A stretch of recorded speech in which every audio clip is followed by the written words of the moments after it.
On today's episode, we have a stinky week 4 waiver wire that we have to go through.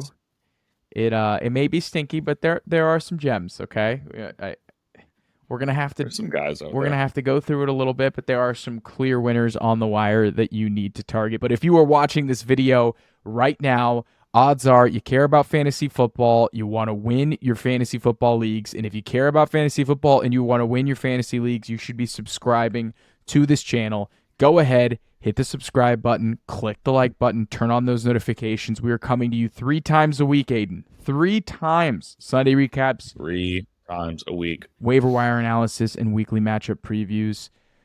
You're not going to want to miss out. I'm just gonna say that, all right? You are not going to want to miss out to what we are rolling out weekly here on the Regression to the Mean channel. Week 4 waivers with fab bids. Normally, we were looking at guys with sub 35% ownership through 2 weeks. This week, we're going to break that a little bit. We're going to recommend some guys over 35% ownership because they're really that important. Do we want this podcast to be headlined by Latavius Murray or by DeVon? Is it Achane or is it Achane?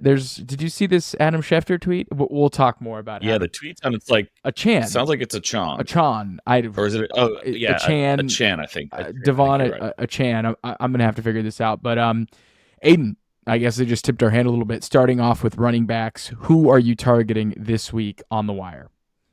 Yep, I'll go sub 35 just to stay true to the exercise. What to start a good with. Guy. Sub 35. Just a good guy, good right? Dude. And we are going with 33% rostered, so we have barely weaseled under it. And it's Tyjae Spears. If he's still on the waiver wire, he absolutely needs to be on rosters.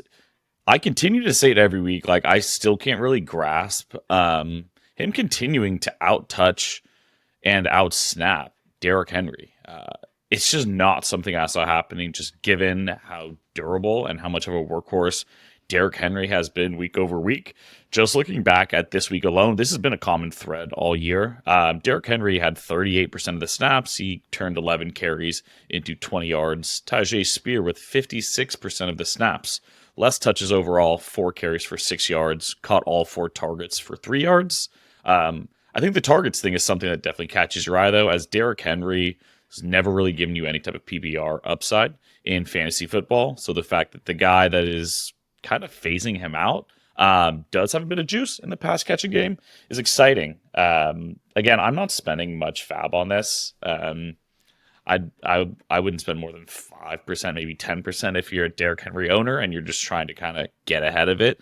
But Tyjae Spears is interesting. He does kind of everything you'd like from a running back pretty well in terms of running, catching the ball, and pass blocking as well. So really interesting player here. I'm really not sure what to do with him, but he should no longer be on the waiver wire. 33% rostered is that's too low. That's too low. He was a guy we highlighted last week. I had him as an ad. I would go pick him up if he's still out there.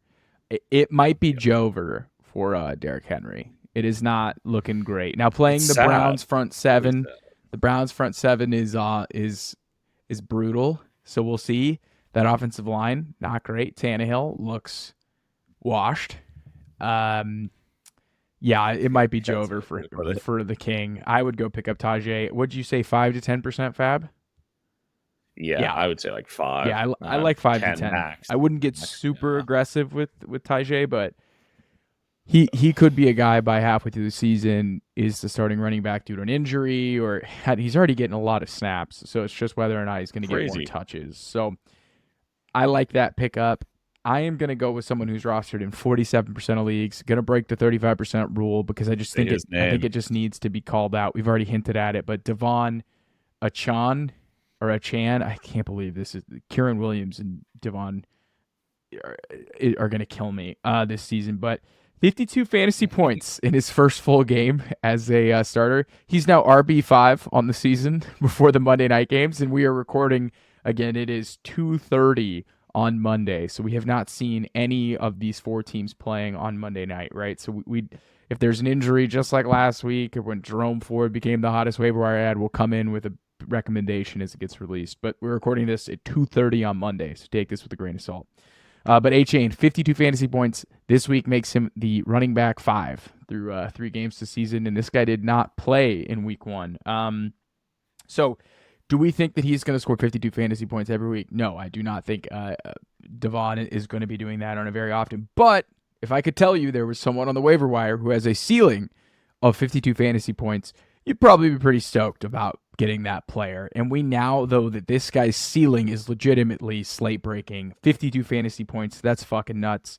Everyone has blown their fab on Puka, Josh Kelly, and Jerome Ford. If you are one of those people that's sitting on a huge fab bag, and he's out there, it's time to blow it. I'd go 100%. 100% on Achane. Of your remaining Achane. fab. Yeah, I'd go 100%. Okay. I just think that this kind of upside sitting on the wire, what are we going to do here? Sure, next week he might have 8 points, but again, ceiling outcome. You put this guy in your lineup, you know that this guy can go nuclear and hit a big play at any moment's notice in the best offense in football. His snaps are only going to go up. He's competing with touches with a 31-year-old in Raheem Mostert, who looks great, but I am all aboard, and I wish I could say this because his name was Achane and it rhymed with train, but now it's Chan. What? This is a nightmare. A Chan. I don't know if it's Chan or Shaun. Yeah. I'm in a blender. Or it's just DeVon. It's the DeVon. artist formerly known as DeVon Achane. There it is. Cool. The artist formerly known as DeVon Achane. So I blew 100% of my fab on Achane. I know that sounds aggressive, but that's where I'm at. He's out there. I like it. To your point, like the 2 guys ahead of him have a pretty long laundry list of injuries. Yeah. So yeah, it's one injury away from kind of seizing a massive role in that offense. And Mike McDaniel's going to use him. That dude is kind of a mastermind right now, just absolutely deep in his bag with play calling, and he's going to get him involved. He's going to reward him. There's no way he's riding the bench after a performance like that. Cool. He's an exciting one for sure. Cool. Who else do you have at a running back? Because I got 2 more, and they are just so boring and lame. But I'll go a boring one. This was a guy that we actually highlighted quite a bit during our best balls drafts quite a bit. Pretty interesting game for him yesterday. Only 30% of his snaps turned into 15 carries, 55 yards, and a touchdown. That is Clyde Edwards-Helaire. He's back under the fantasy spotlight. Which, again, I don't know what to take about this because, again, he had 30% of the snaps. Pacheco's only hovering in the 40 to 50% range through his first 3 games.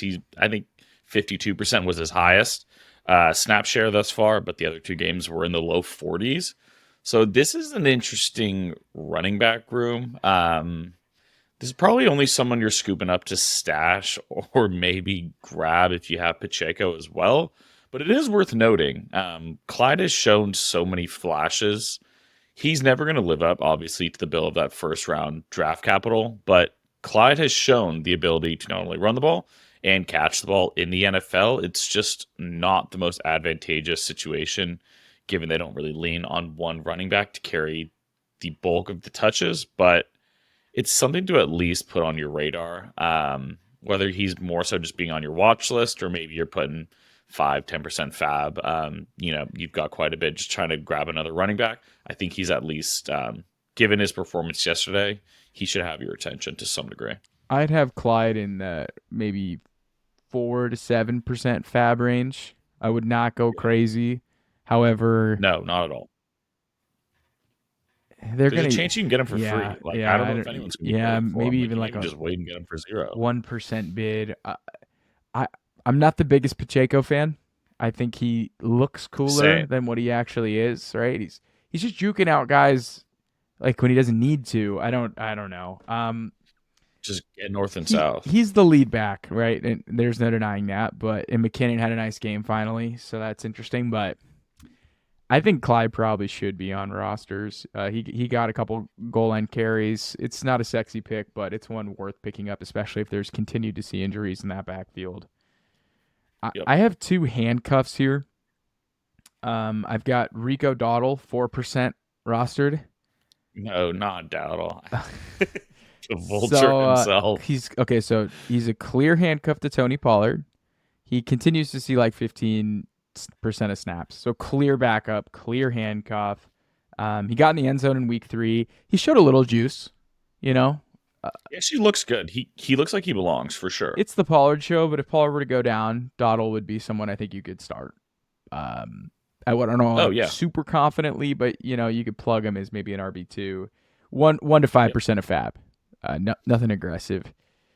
Then Latavius Murray, 8% rostered in sleeper leagues.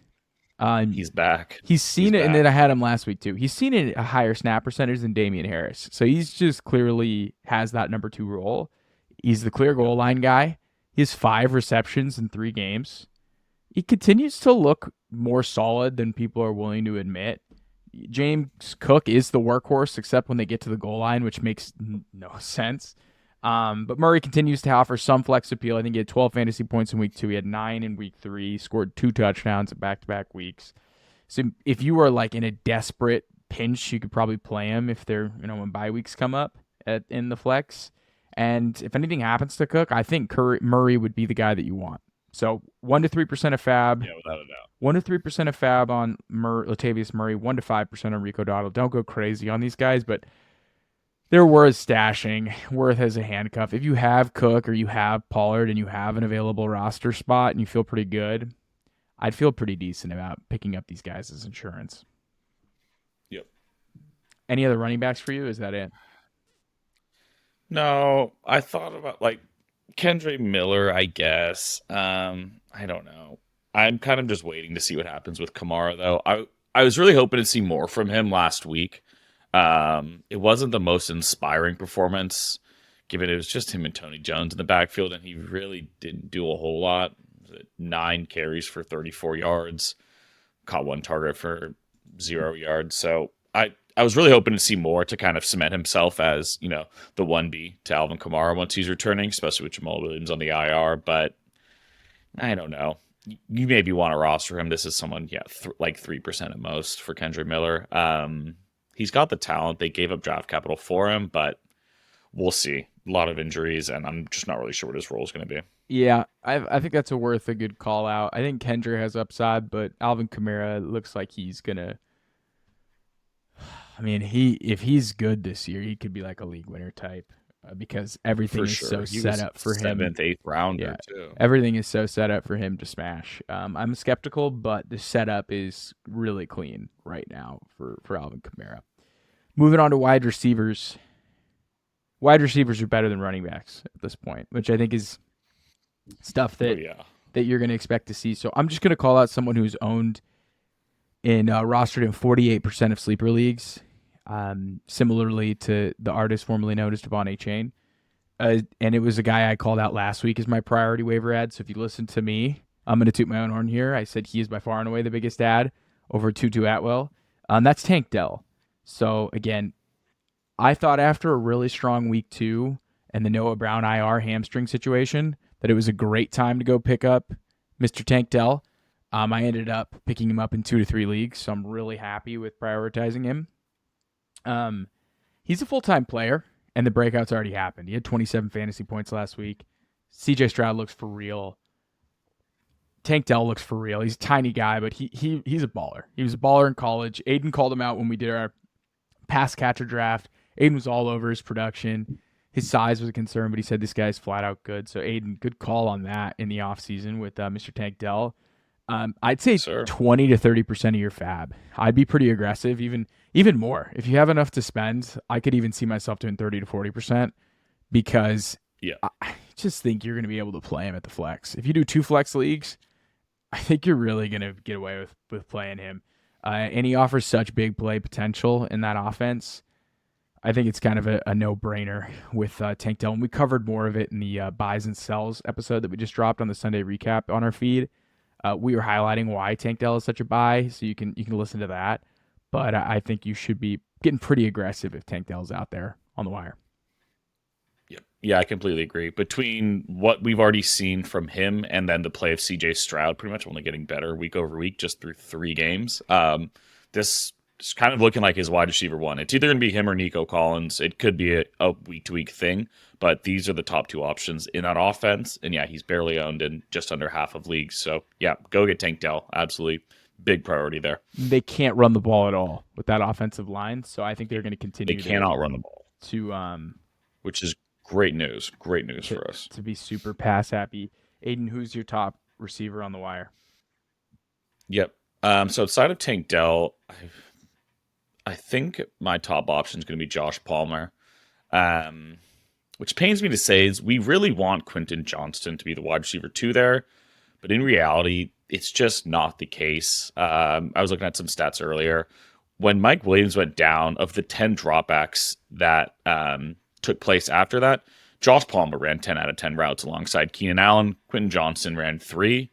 It's very clear that the Chargers trust him at this point to be the second guy next to Keenan Allen.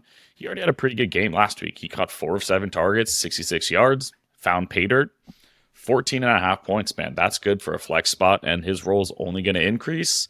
It could change as Quentin Johnston acclimates to the NFL. But Josh Palmer is currently 5% rostered. I would definitely prioritize him, especially if I just lost Mike Williams. Justin Herbert's going to keep slinging the rock. He's, I think it was 2nd or 3rd in the NFL in passing yards. That offense is going to continue to sling it, especially until Austin Eckler gets back. So Josh Palmer is someone that needs to be scooped up. I would assume his rostership probably jumps up to 40, 50% or more by the end of this kind of waiver clearing window. Week here. Yeah. So, yeah. 5% are rostered. You already called that out in Sleeper. I'm not a big fan of the player. Wasn't a big fan of the player last season. However, he's going to see 6 targets a game. Like, they're super pass happy right now with Austin Eckler out. Now, when Austin Eckler returns, and we saw this last year, Austin Eckler went nuclear in the pass game when Mike Williams was out. When one of Mike Williams or Keenan Allen was out last year, it was just dump offs to Eckler all day, every day. Sure. So I think Eckler is going to continue to eat in that regard. However, love him or hate him, Palmer is clearly running ahead of QJ right now. We saw last year that he was decent in a pinch when a receiver was down. I think he's going to continue to see volumes. He scores 14.6 fantasy points in week 3. I wouldn't get super aggressive on Fab because I do think the risk of QJ replacing him is relatively high, considering that they just used a first-round pick on QJ. I'm looking at 5 to 10% of Fab here with Palmer. Would you go higher? I was going to say 10% most. No, I was going to say probably 10% most. Okay. If you're slotting him in your lineup this week, like, you've got to be pretty banged up. Because I don't think I'm starting him right away. You're probably sitting to see, is he the true wide receiver 2 in that offense? And then maybe slot him in week 5. So, yeah, I agree. 5 to 10%. Don't go crazy. And I'm looking at his schedule coming up. They've got the Raiders. They got a bye, and then it's Cowboys, Chiefs, Bears, Jets, Lions. So, probably could start him next week against the Raiders. There's some tough one. Yeah. He's projected for 11 fantasy points on Sleeper next week. So, yeah, honestly, if you are, he is a pretty ideal Mike Williams replacement. I got 2 very different players here at wide receiver. I'm going to start with a rookie who's rostered in 27% of leagues, and that's Marvin Mims. We've been banging the drum for 2.5, 3 weeks, and I don't even have a lot of Marvin Mims exposure, so I'm not like a huge Marvin Mims touter, but let's call a spade a spade. This guy has ran 27 total routes, and he's scored 42.8 PPR fantasy points this season. Dude, it's so annoying. It's one less than Courtland Sutton, who's probably ran, I think, north of 100 routes. For context, Courtland Sutton ran 37 routes last week. It just alone in that Dolphins game, Sutton ran 37 routes, and Marvin Mims has ran 27 total routes all season. So he ran 5 routes in week 2, and he ran 11 in week 3. So we are picking up steam here. We're trending up. I don't really get what Sean Payton's doing. I think it might be time to come to reality here that you need to play your young guys. I don't know why little Jordan Humphrey and Brandon Johnson continue to run. It's one thing to have Jerry Jeudy and Courtland Sutton, established veterans, run over Marvin Mims, but I mean, Marvin Mims is already producing. We already see this when rookies produce this young in limited fashion. They're usually legit. They're usually really good. They're usually good. So if you have a deep bench and you don't need anyone to start immediately, like Mims is an absolute slam dunk on the wire for me. I don't think you're going to have to get super aggressive with bidding. He did score another touchdown as a punt return, so if you watch somebody on red zone, it's somebody sharp. I'm willing to be semi-aggressive with Mims. I have him in the 10 to 15% of fab range. I'm willing to go a little bit higher if I feel really good about my team, and I have. If you're starting multiple flex spots, you're just searching for that next Puka, right? You might not see it, but like that rookie or something you can immediately bring in to replace an injured guy and have them go off. So I just think Mims fits that criteria for me. 27% rostered. The other guy I have is DJ Chark. So he's rostered in 15% of leagues. So in week 2, coming off the hamstring, 62% of snaps. Week 3, 94% of snaps. 11 targets.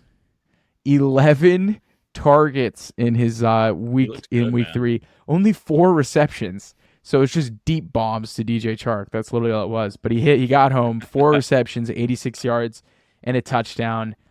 Andy Dalton is a major upgrade over Bryce Young right now. That is huge. Evidently clear. And I guess Bryce Young has a high ankle sprain.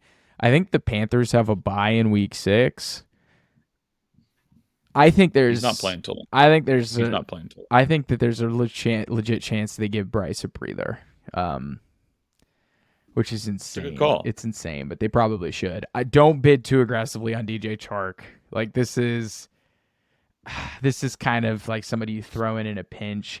Their next matchup is super legit for fantasy purposes. I think they have Minnesota next week, so you could do worse. You could do worse than DJ Chark. So I have him at a 5 to 7% bid. So don't get too crazy here, but Mike Williams did just get hurt. So if you're looking to replace Mike Williams' production and your bench is limited, I think DJ Chark's a decent play. I'm a decent streamer for week 4.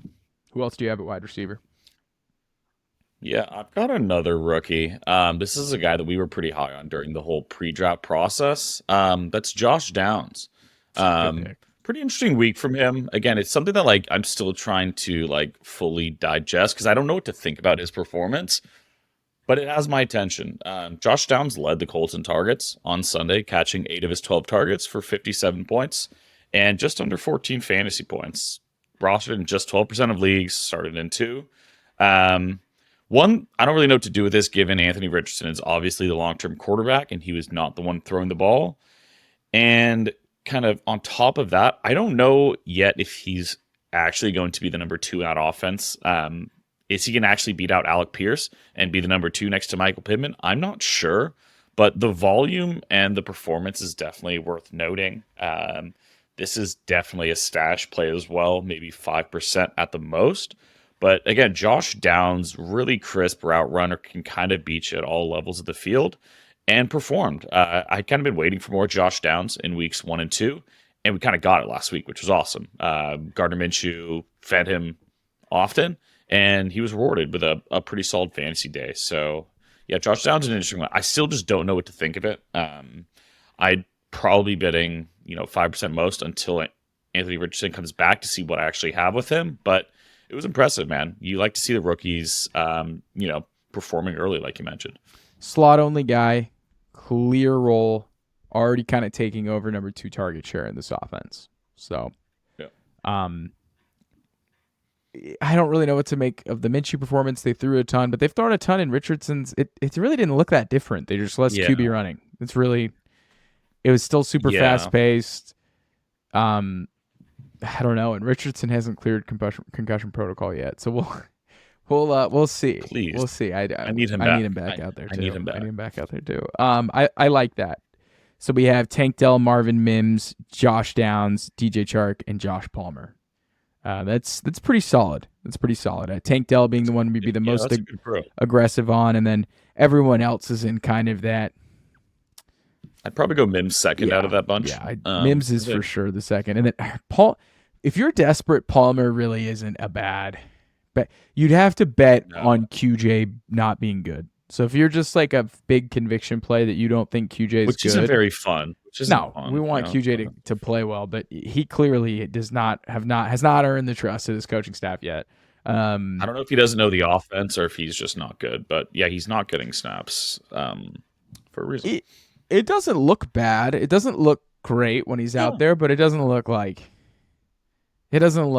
Sky Moore bad. He's gonna figure it out. And now with Mike Williams out, it's just a matter of when. I don't think it's if. He's gonna get more opportunities. So let's just hope he can catch the ball and run NFL routes. Moving on to quarterback here, I just have 2. How many quarterbacks did you have? Did you have 2 as well? I've got like 2.5. I have 3. You're cheeky for that. Okay, so I have CJ Stroud as the number one. Priority number one. Okay. Priority number one out of all of my waivers. This is my priority number one. Oh wow. Take it away. Okay, I love that. That's my priority. Like that's my top priority out of all players. So Stroud's rostered in 31% of leagues. He had 21.46 fantasy points in week 2. He had 20.6 fantasy points in week 3. He has matchups against Pitt, Atlanta, and New Orleans coming up. So keep going, rookie, because those aren't amazing. Yeah. I mean, you can throw on Pitt, but you're gonna be running for your life. Atlanta's look pretty good, and New Orleans has looked pretty good, but all those games are getting played indoors regardless. I don't even know who's home or away, but those are dome teams, baby. They're all domes. Okay, so his O-line's only going to get healthier. So I think they had multiple guys go out to short-term IR. So we could be seeing some of these guys come back in weeks 5 and 6. Please, for our Dameon Pierce shares, we are begging you. And we can't deny the talent. Like, Stroud has to be on rosters. Like, if Jordan Love is playing well on his own rosters, so is CJ Stroud. You got to get him on your teams. If Anthony Richardson is hurt, or you're dealing with this Joe Burrow injury, and you probably just want to bring on CJ Stroud. I prefer him right now to like other upstart guys like Baker and Matthew Stafford. It just seems like Stroud has the ideal situation of kind of like bad defense, fast offense, bad run game. Everything kind of sets up for shootouts and just being super pass happy, which is just going to yield the fantasy points for CJ Stroud. So I know he's your guy. Any other thoughts? Yeah, I think one of the most impressive things too is as a rookie, man, clean sheet, dude. 0 INTs to he's playing a clean game out there. Like everything just looks like it's moving very slowly for him. He's reading defenses easily, getting through to his first, second, third reads, throwing darts out there. So yeah, no. Depending on who my other quarterbacks are, like obviously I'm not starting him over, guys like Jalen Hurts, like guys you took in the top 5-6 rounds. But to your point, CJ Stroud is startable in my opinion. I think this is no longer a fluke. If you're, holding on to a guy like Geno, Goff, like I'm probably opting for CJ Stroud. Like this guy, he looks legit. I was flat out wrong about Stroud. He looks like a lot like what I thought Bryce was going to look like in terms of processing, natural quarterbacking ability. He just looks like he has it. I have another guy who stinks, but is a really tasty streamer next week. Do you want to go with probably someone who isn't as stinky as mine real quick? Yeah.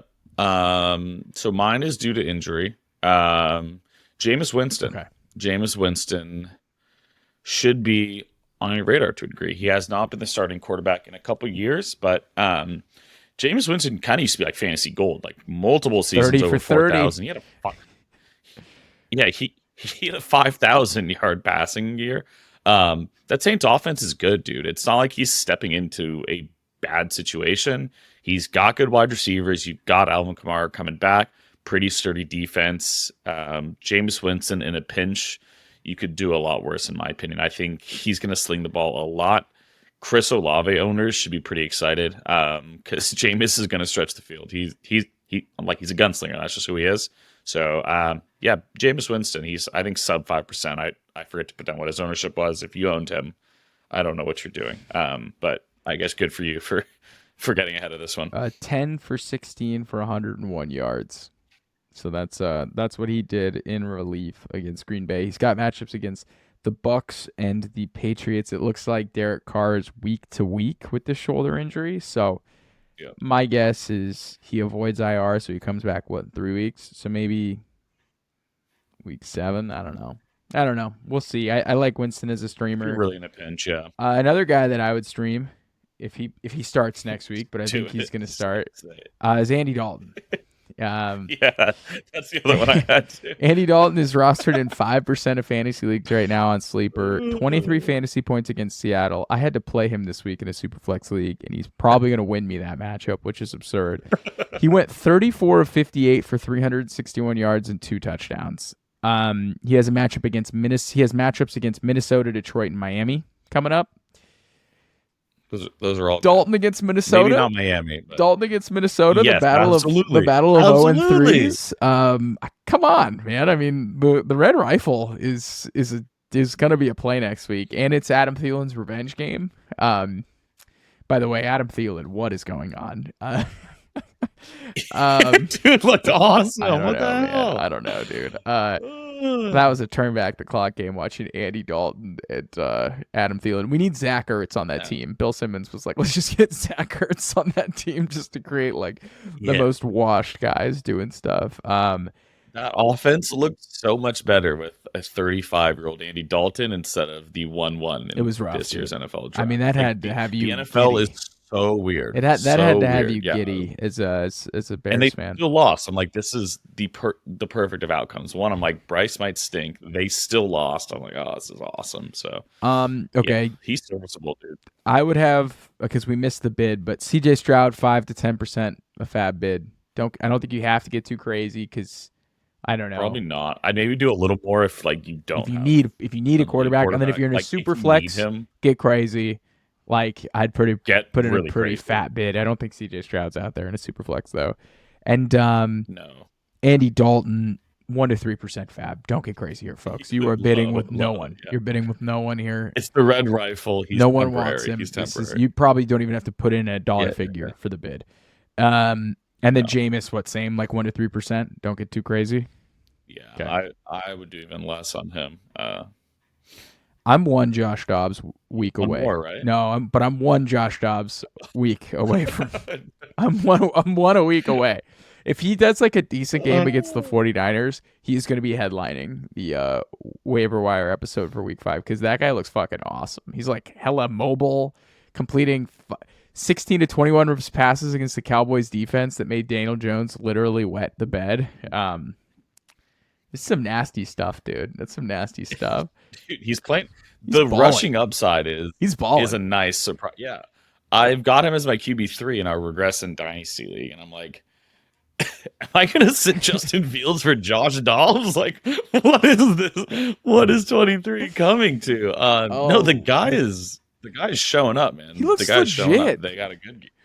He looks legit. He doesn't look like scared out there. No. But he's playing with house money. He's playing with house money, which is the most dangerous thing out there because he's like kind of swaggy. Fucking we ball. He's wearing a chain underneath his like.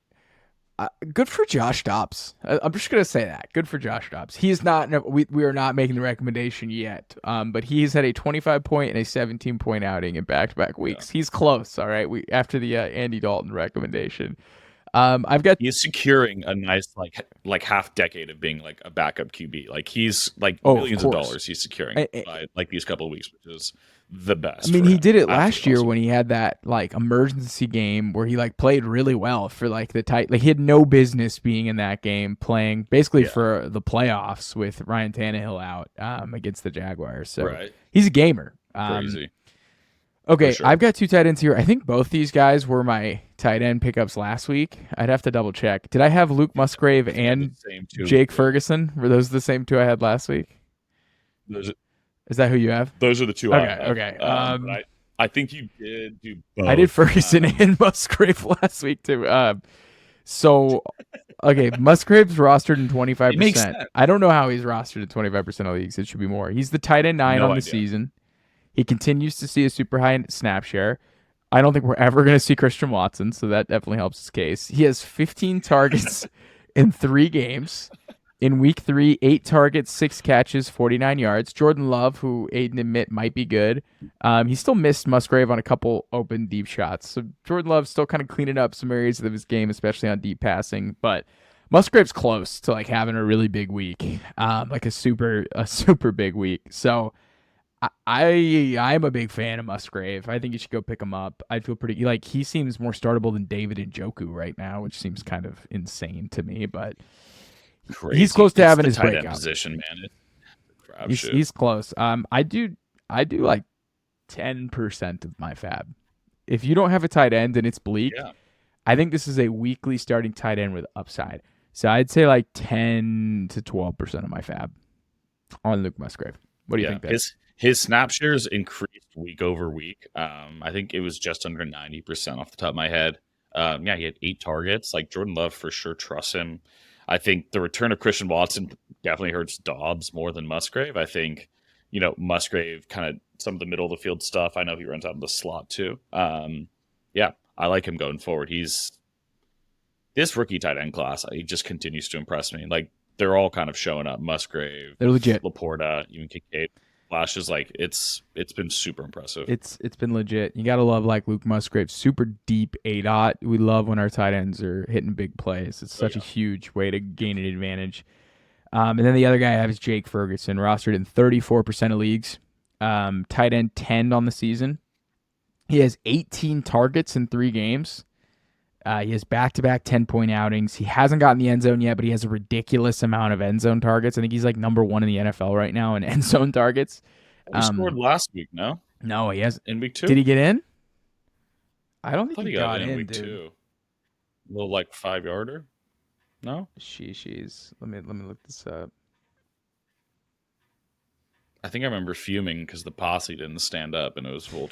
I thought it was. Oh, the Ferg man did get in the end zone, so he does have a touchdown. Last week, right? Yeah, he does have a touchdown, so that's fantastic.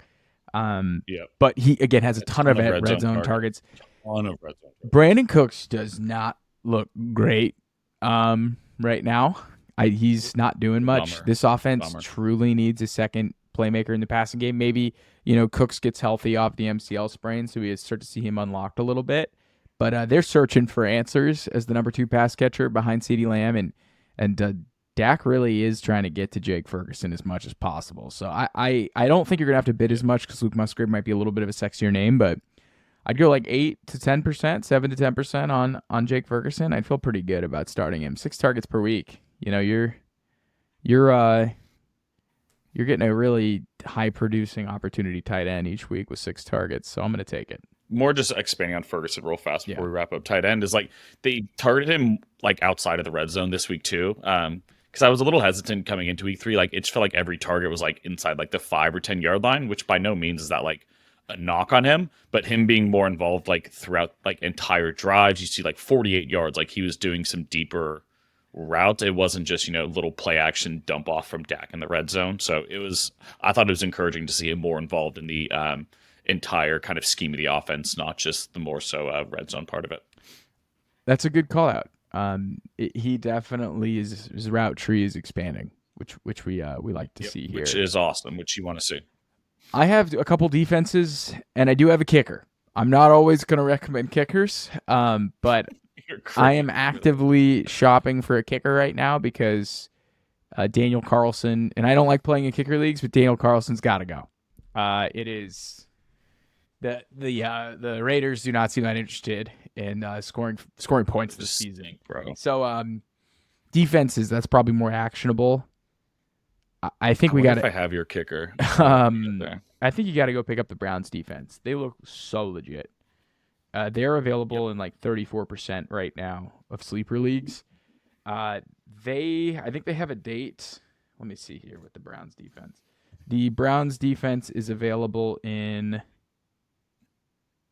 34% rostered. 34% rostered. They have weeks against the Ravens, the Niners, the Colts, the Seahawks, the Cardinals, the Ravens. It's like not the easiest slate, but dude, they look so good. They look so good. They are just under siege. Quarterbacks are just under siege against this defense. Go pick them up. And then the Chiefs. I think we got to start looking at the Chiefs defense as being legit. It's a really good defense. Kind of good. That's a good defense. They've put in... Spagnuolo is in his bag, dude. Knows what he's doing. They've put in a lot of resources into this defense this season in terms of over the years in the draft. And they've got the Jets, they've got the Vikings, and they've got the Broncos coming up. Now, they do have the Chargers, which isn't any fun, and then they've got the Broncos, and then they have the Dolphins. So you can drop them by week 7, but you can get 3, I think, pretty usable weeks. Minnesota's been in a lot of shootouts, but, I don't know. Kirk Cousins throws the ball a lot. You can get some picks. You can get some sacks. Madison's going to fumble. No. They're rostered in 61% of leagues, so they're a little tougher to get right now than the Browns. But those are 2 that I'm picking up. And any other defenses? No, I'll take that one home. I do want to guess your kicker because I feel I might know who it is. Who do you think it is? Is it Brandon Aubrey? No, but that guy's legit. That's the kicker for the Cowboys. I think he's 9, 18, and 11 points. Yeah. 10 for 10 on his kicks. Hasn't missed a PAT. And only rostered in 33% of leagues, man. You want the kickers on the good offenses. This week still sucked for them, and he got 11 points. So, no, Brandon Aubrey's a great kicker. In my opinion, that's no one's rostering. That's a very good point. I don't see him in a lot of the leagues that I'm in, right? So I'm not going to be super aggressive with him. However, who's your kicker? Matt Gay, dude. Matt Gay scored 8 points in week 2, and then he just put up. Where is he? He just put up 24 points in week 3.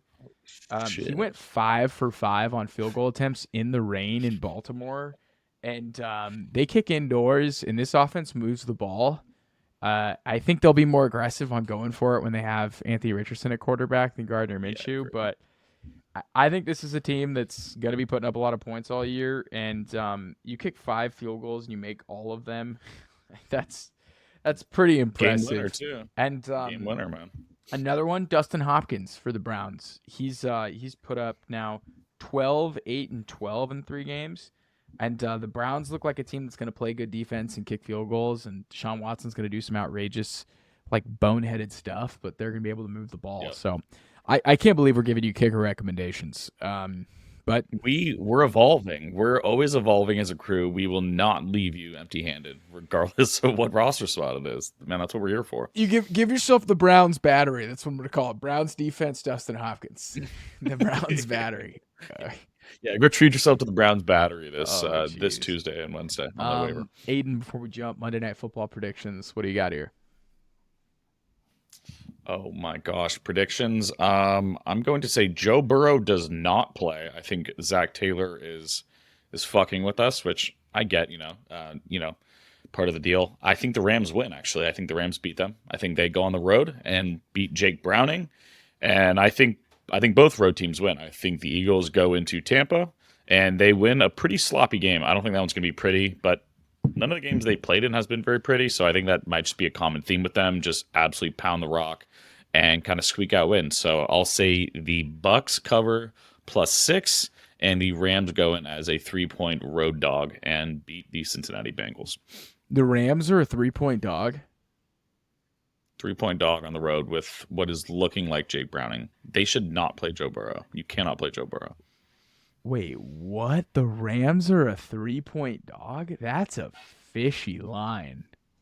Wow. It's stinky. It's because even if Burrow was playing, I don't think the line would be much more than that. But the line leads me to believe it is Jake Browning playing. But I don't know.